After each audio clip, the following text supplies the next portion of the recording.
Apakah penyakit glaukoma? Glaukoma merupakan sejenis penyakit mata yang merosakkan saraf optik dan boleh menyebabkan kehilangan penglihatan secara perlahan jika tidak dirawat. 3 punca utama kerosakan saraf optik. Pertama, tekanan cecair dalam mata yang terlalu tinggi.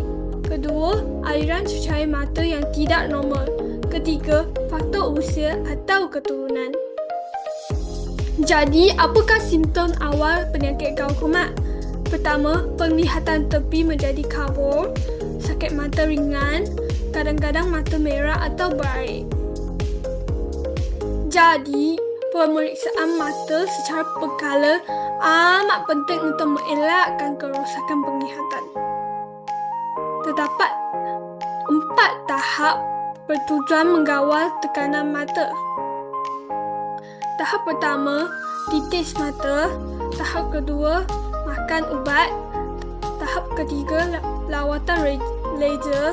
Tahap keempat, pembedahan jika diperlukan. Maka kita perlulah kawal sebelum terlewat.